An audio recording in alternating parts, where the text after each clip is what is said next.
Boa tarde, sejam bem-vindos nessa tarde tão gostosa, na presença de pessoas tão especiais aqui, e também da espiritualidade.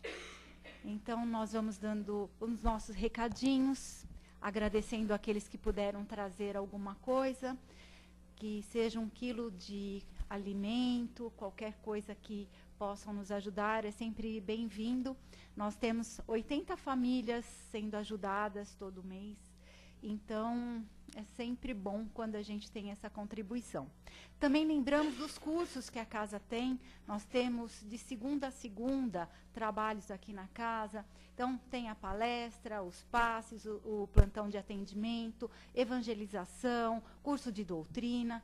Então, assim, vamos, né, nos engajar, porque nós estamos sempre nesse convite, não só da gente conhecer teoria, mas pôr em prática tudo aquilo que recebemos aqui.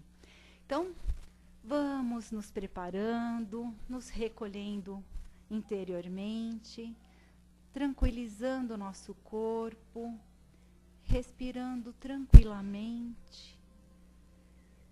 E nesse momento, elevando o nosso pensamento ao Pai Todo-Poderoso, nós vamos agradecendo a dádiva da vida por estarmos aqui, nesse planeta querido.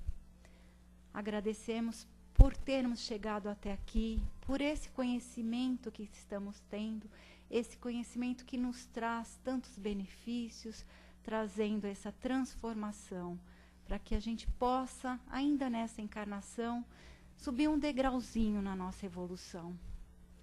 Vamos agradecer esses queridos amigos, esses companheiros da espiritualidade que nos recebem com tanto carinho, que preparam este ambiente, que acolhe cada um de nós desde o momento que nós aqui adentramos.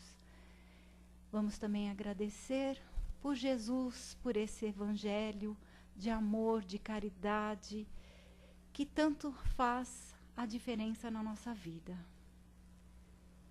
E assim, companheiros, já tranquilos, já na mesma sintonia que este ambiente traz, nós vamos então iniciando a palestra que o nosso querido companheiro fará ao lado de Deus. Então, vamos permanecer atentos a tudo aquilo que recebermos.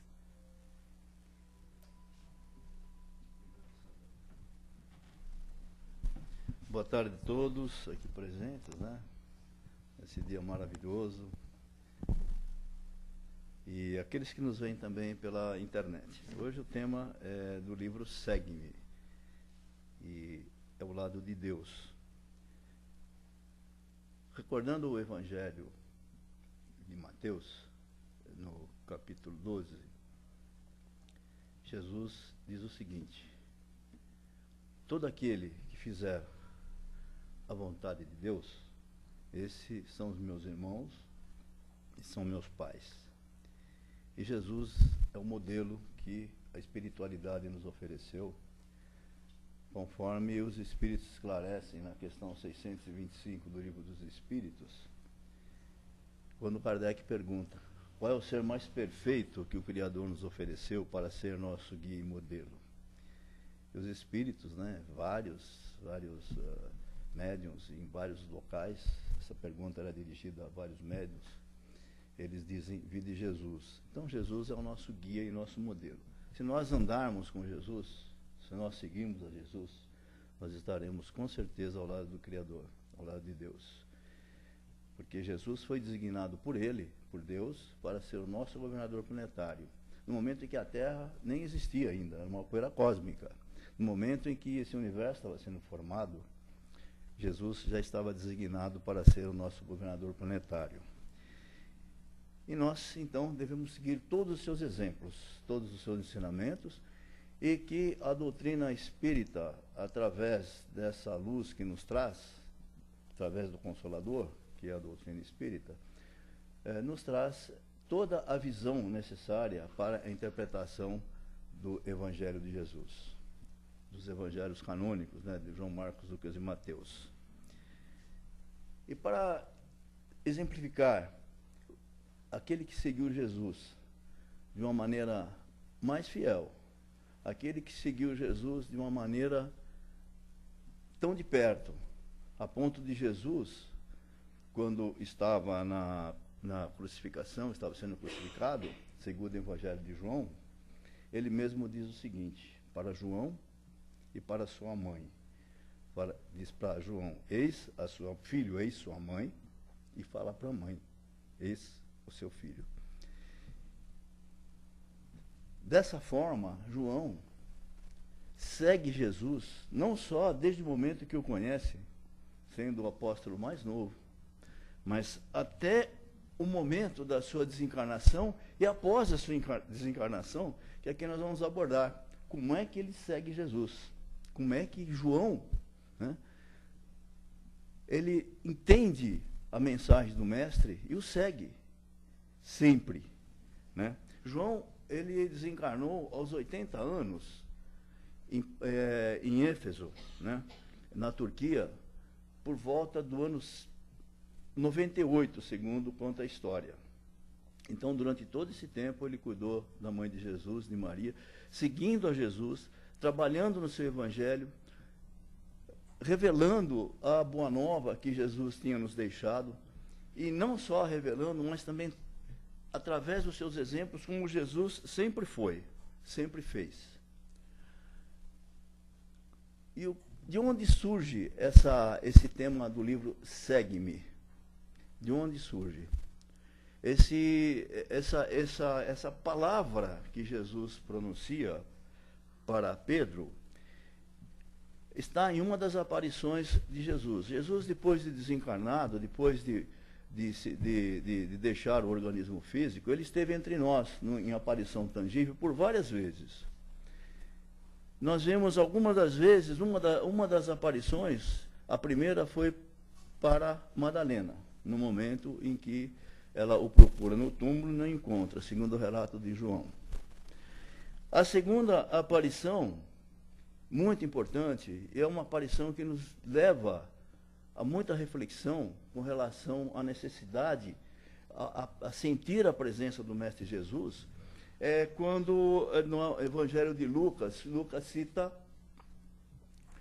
os peregrinos que saem de Jerusalém, após a crucificação de Jesus, se dirigem a Emaús. Emaús é um vilarejo que se situava distante de Jerusalém. Diz a Bíblia, fala em 60 estádios, que correspondem mais ou menos a 1 quilômetro, 1000 metros.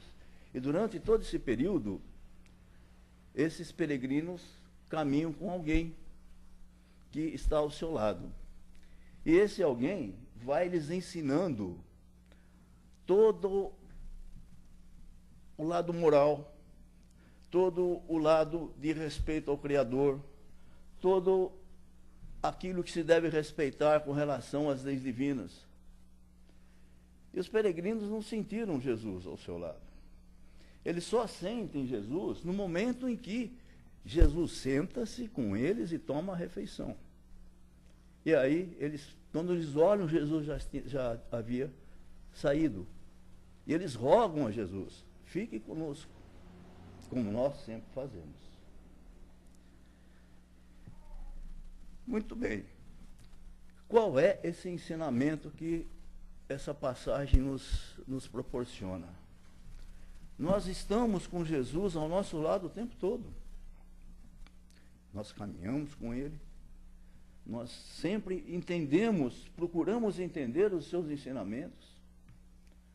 Nós recebemos as mensagens do mundo espiritual.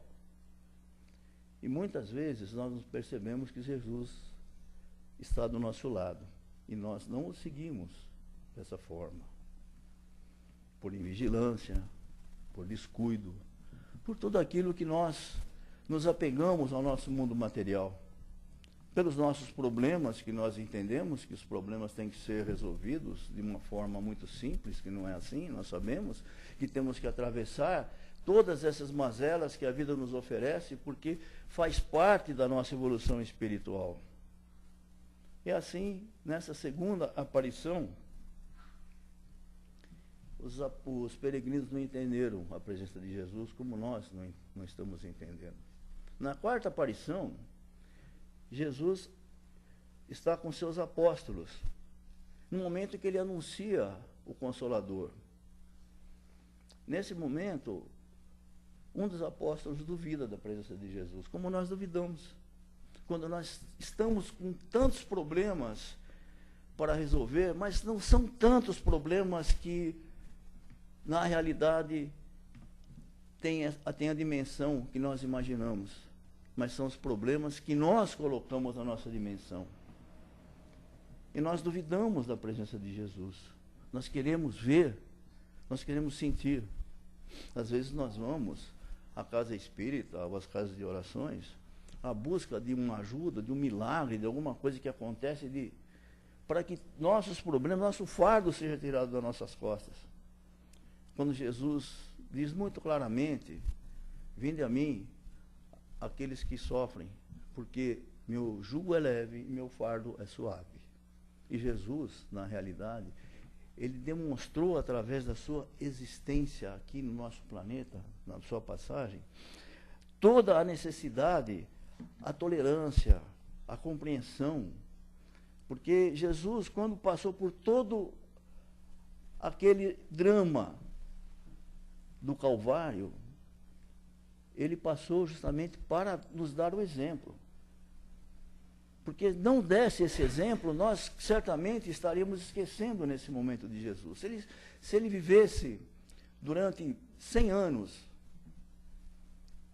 ou como diz a própria Bíblia de uma forma fantástica, Moisés aos 120 anos, e tivesse uma passagem natural, sem impacto, nós não estaríamos aqui nesse momento falando dos seus exemplos, dos seus ensinamentos. Eu digo sempre que Jesus foi o maior marqueteiro que teve na história, porque se ele não fizesse assim, nós não estaríamos nos lembrando de Jesus. Agora, essa é uma passagem fantástica, né?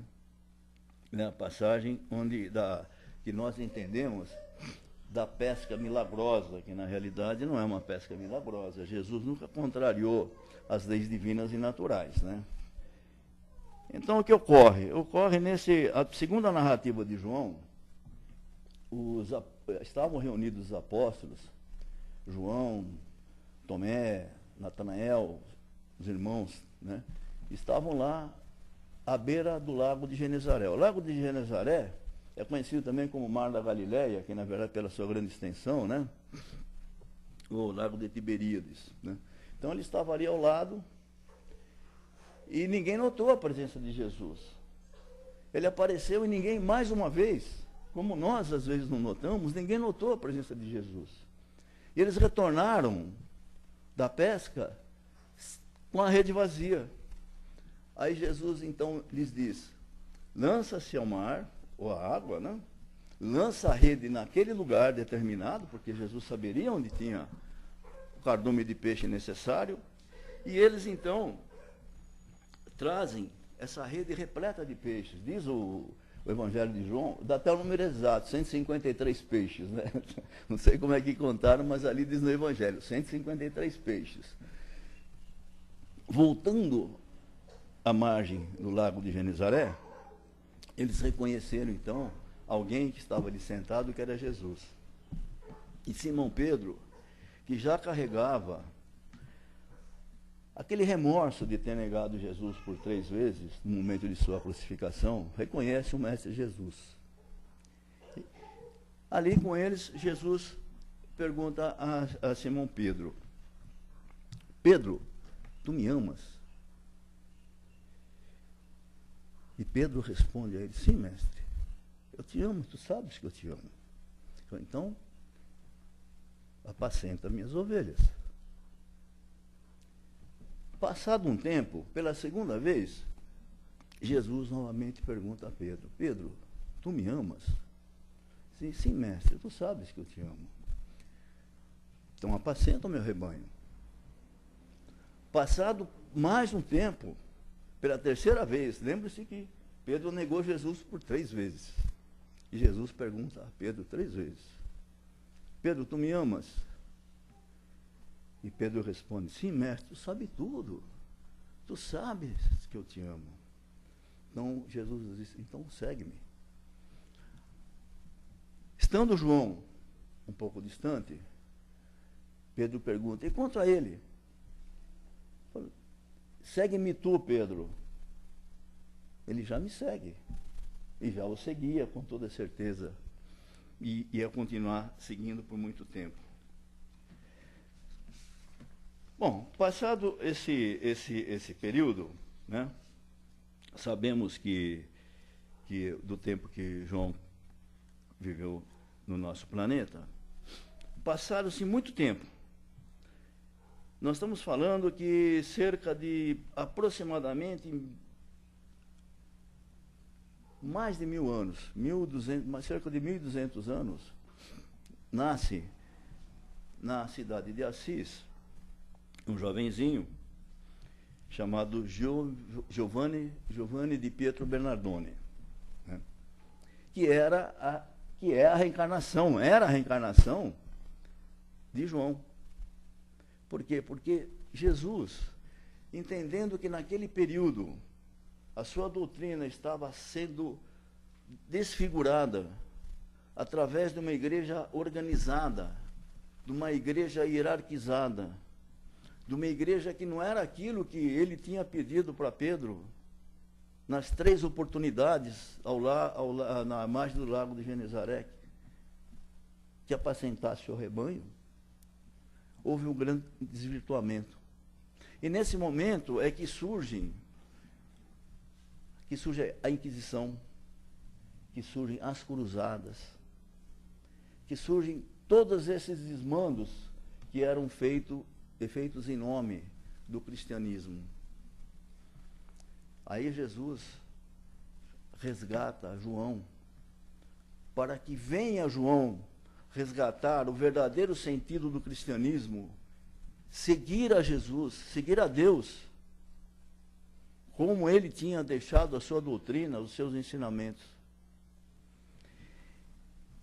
E Giovanni di Pietro Bernardone, numa das suas idas a Paris, né, segundo conta o espírito miramês do livro João Nunes Maia, né, diz que numa de suas idas a Paris, né,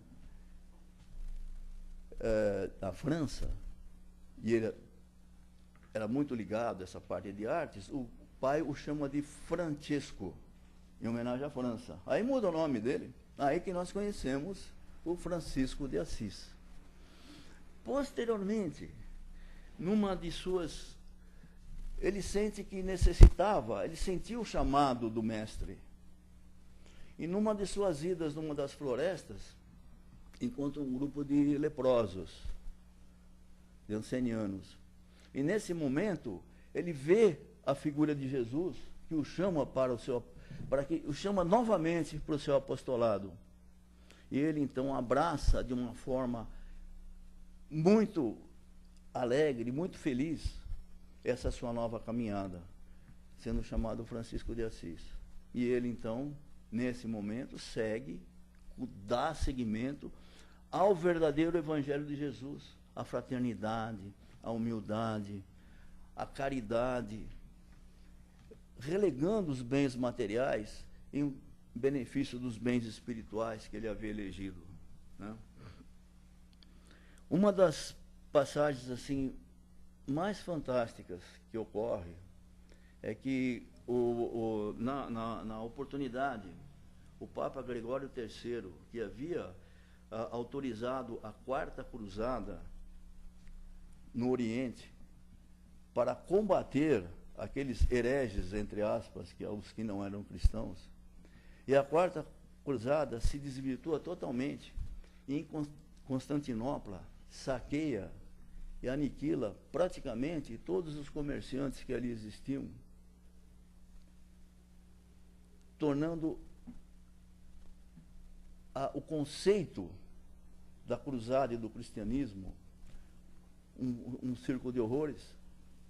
E daí que houve o início da cisão da Igreja Católica, da Igreja Ortodoxa de Constantinopla, né, para Roma. E o Papa chama Francisco de Assis, para que pudesse entender justamente aquele seu apostolado, que o Papa não entendia na realidade.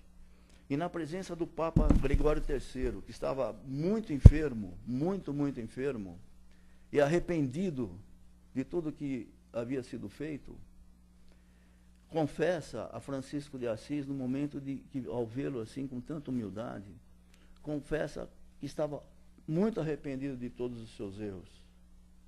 E aí, então, Francisco, não conseguindo entender, de imediato não consegue perdoar. Aí Jesus aparece a Francisco de Assis e fala, perdoa. Porque ele está arrependido de verdade. E aí Francisco de Assis perdoa o Papa, e o Papa se vê curado daquela enfermidade tão grave que eu havia cometido. E por aí, o que ocorre? Por aí, então, é que depois se tem aquela famosa oração de Francisco de Assis, onde ele enumera todas as virtudes que um verdadeiro seguidor do Cristo, que faz a vontade do Criador, todas aquelas virtudes que deve ter. Instrumento da paz, promover a paz, que é um exemplo que está nos deixando hoje, no dia a dia, num mundo tão conturbado, com tantas notícias que nós estamos recebendo diariamente, notícias ruins.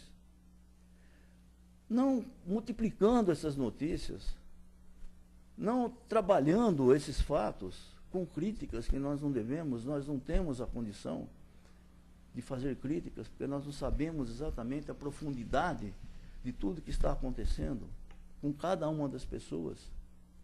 Porque Jesus mesmo disse, antes de tirar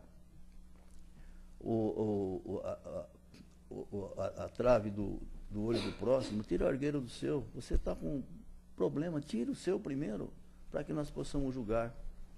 Então nós devemos ser instrumento da paz, trazer palavras boas, de tranquilidade, de harmonia, trazendo a lei do amor, segundo o Evangelho de Mateus, uma passagem que eu sempre cito, é uma coisa que nós temos que ter sempre em mente, no capítulo 22 do Evangelho de Mateus, quando Jesus está na presença dos fariseus, e eles perguntam a Jesus, mestre, qual é o maior mandamento? Porque Jesus falava de amor, de fraternidade, esperando que ele caísse em contradição, porque nas leis mosaicas, na Torá, nas 613 leis, a primeira lei é amar a Deus sobre todas as coisas. E Jesus diz, o primeiro mandamento é amar a Deus de todo o seu entendimento, de todo o seu coração. Mas existe um segundo, que é amar ao próximo como a ti mesmo. E esse amar ao próximo que Jesus nos coloca, que também Francisco de Assis nos coloca na sua oração, não é aquele amor incondicional que nós temos por aquela companheira querida, aquele companheiro querido, aquele filho, aquela filha, aquele parente próximo, aquela criatura que nós temos uma grande afeição já por afinidade de encarnações anteriores, mas que nós tenhamos amor com a compreensão, saber que são nossos irmãos. Voltando ao fato da paz, saber que todos são nossos irmãos. Jesus não diz que o Criador faz nascer o sol para os justos e injustos. Nós já passamos pela feira da justiça, nós já tivemos isso, por isso nós estamos aqui reencarnados, trazendo todas essas mazelas, temos que trabalhar todos esses problemas que nós temos, no sentido de nos melhorarmos e merecermos uma condição melhor, para que quando nós desencarnarmos, nós possamos ser melhor atendidos, para que quando nós retornarmos na reencarnação, como diz Kardec, nascer, morrer, nascer, progredir, morrer, novamente viver, renascer, essa é a lei. Então nós temos que trabalhar nesse sentido, do perdão, da fé, como coloca Tiago na sua epístola, a fé sem ação é letra morta. Nós temos que ter a fé verdadeira, aquela fé incondicional, confiar realmente no nosso Criador. Não ter a fé justamente como uma coisa de rótulo. A fé não é assim. Não conta uma história, uma historinha de um menino, de um grupo, né, que estava num lugar muito árido, que se reuniu na praça da igreja matriz, em grande procissão, para rezar para que houvesse chuva, porque o lugar era muito árido. E disse que só um menininho levou um guarda-chuva. Então isso é fé. Quer dizer, ele tinha fé, queria chover. O resto não. Né? Então a fé, a alegria, quando Francisco de Assis fala na alegria, na necessidade de sermos alegres. A ser alegre não é nós estamos felizes com as adversidades, muito pelo contrário. A alegria é uma coisa totalmente diversa de estar feliz com a adversidade ou feliz de uma outra forma. É a alegria de estarmos aqui agradecidos ao nosso Criador da oportunidade da encarnação e do trabalho. Qualquer tipo de trabalho. Trabalho não interessa. O tipo de trabalho. A esperança, né? Porque a fé também sem esperança não existe. Sempre a fé preconiza algo que vai nos dar na frente. Algo que vai nos trazer em benefício. O entendimento de que aquilo que nós estamos passando nesse momento vai nos trazer em forma de uma alegria futura, de uma condição melhor. E, no final, a consolação. Aquilo que Jesus, no segundo Evangelho de João, quando encontra os seus apóstolos, diz, eu vou, mas o Pai enviará o Consolador prometido. E nós temos a consolação através da santa doutrina espírita, que nos esclarece de forma tão cristalina, que nós estamos nesse momento, nesse momento passando por situações que, evidentemente, tudo vai passar, tudo vai mudar, depende do que nós vamos fazer em benefício de nós mesmos, né? Sem egoísmo. E assim, Francisco de Assis está ao lado do nosso Criador. É o grande exemplo. Continua seguindo ao Mestre Jesus. Seguindo desde o momento em que Jesus o elegeu como discípulo amado, o mais jovem de todos, como João, reencarnando como Francisco de Assis, hoje nos deixando tantos exemplos maravilhosos, né? E quem está muito ligado e gosta da natureza, né? Fala do reino animal, né? Hoje trabalhando tanto em benefício dos nossos irmãozinhos animais. Existe uma historinha bem breve, né? Que eu li, achei muito interessante, de como devemos seguir a Jesus, de como nós devemos entender e vencer as dificuldades. Essa história diz o seguinte, que na criação do mundo, Deus escolheu algumas árvores, reuniu aquelas árvores que ele havia criado, para que florescessem durante o ano todo. E aí, as árvores se candidataram. Uma falou, bom, eu só quero florescer na primavera. A coisa mais fácil, né? Primavera, florescer na primavera é mamão com açúcar, né? É a estação realmente propícia para a florada. Outras, já não tendo muita escolha, falou, bom, olha, tudo bem, eu posso florir no verão. Tudo bem também, né? O verão existe flores, existem árvores, né? Que dão floradas no verão. Outras falam, olha, apesar de no outono, né, começaram a cair as folhas e tal. Eu me disponho, apesar de estar sem folhas, em muitas delas, né, no outono também tem florada. Apenas uma, né, vendo que nenhuma delas escolheu o inverno, disse, não, eu me proponho a florir no inverno. E aí, enfrentando as dificuldades, enfrentando as intempéries, enfrentando tudo aquilo que seria colocado como obstáculo, ela se propôs, e Deus, como recompensa, deu a ela flores maravilhosas, amarelo púrpura, vermelho, todos esses matizes. E essa árvore é o ipê, né, que é a única que tem a florada no inverno, né? Então, é isso que nós devemos fazer, né? Nós devemos vencer as dificuldades, ser o ipê das árvores, né? E nos propor nas situações mais difíceis e mais adversas. Saber que naquele momento também estaremos fazendo brilhar a luz que o Criador coloca sobre nós, vencendo todos os problemas, trazendo harmonia, trazendo alegria, né? Então essa é a mensagem, que possamos todos nós ser o ipê das árvores. E que Jesus abençoe a todos nós, e que essa tarde, né, tão maravilhosa, né, que nós estamos desfrutando, seja a luz das nossas almas, né? Fica difícil, viu? Seguir a palestra com tantas emoções, né? Falar sobre Jesus, gente, quem se emociona. E alguma colaboração de vocês?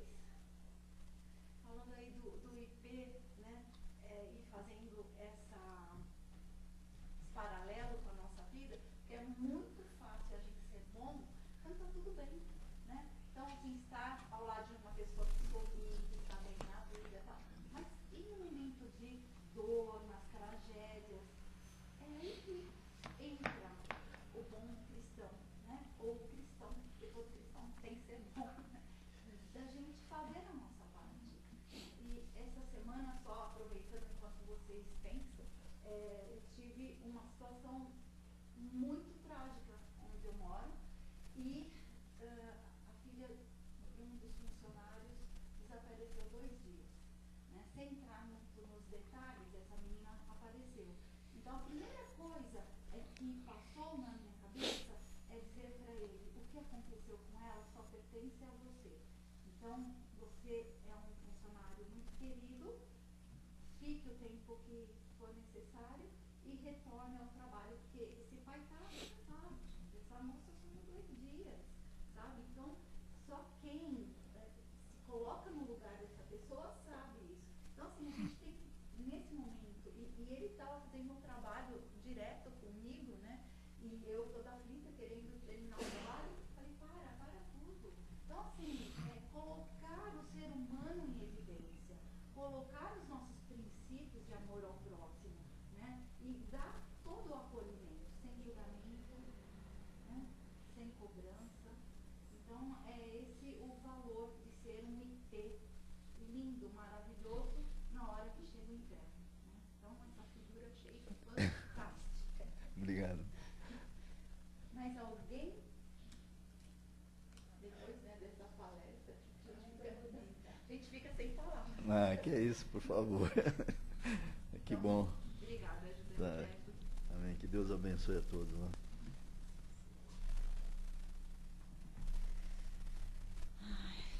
Então, vamos, como um IP, dar as nossas mais belas flores, de todas as cores, através desse amor que nós temos para doar, através dessas energias que tiramos de dentro de nós, encaminhando aqueles menos favorecidos. Então nós vamos, primeiramente, emanar muita paz, harmonia para esse planeta querido, as regiões de conflito, onde há tanta necessidade de paz, de amor e de harmonia. colocando no coração dos governantes o amor a todas as criaturas, amor ao próximo, que eles tenham boas atitudes, boas determinações, que nós consigamos passar esse momento com muita dignidade, com muita harmonia.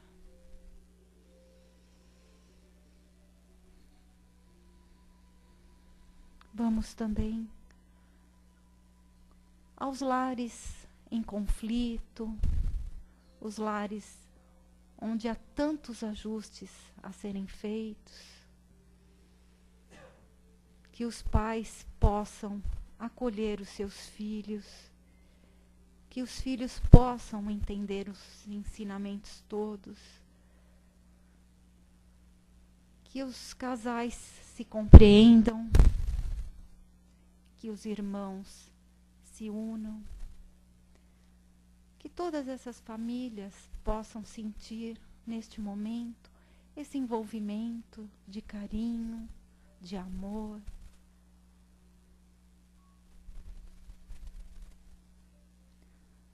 Também vamos carinhosamente a todos os leitos de dor, onde queridos irmãos passam por um momento de resignação, um momento de conflito interno, que eles possam aceitar todas essas provações, essas expiações, procurando o entendimento, procurando a compreensão e a aceitação.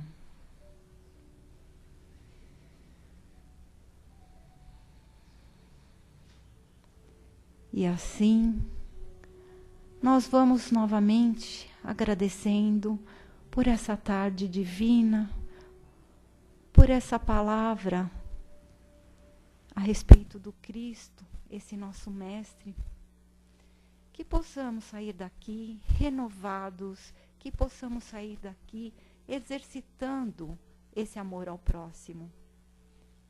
Obrigado, Senhor, obrigado, Jesus, que assim seja. Graças a Deus. Vamos permanecer mais um minutinho para a gente preparar a câmara de passe, ok?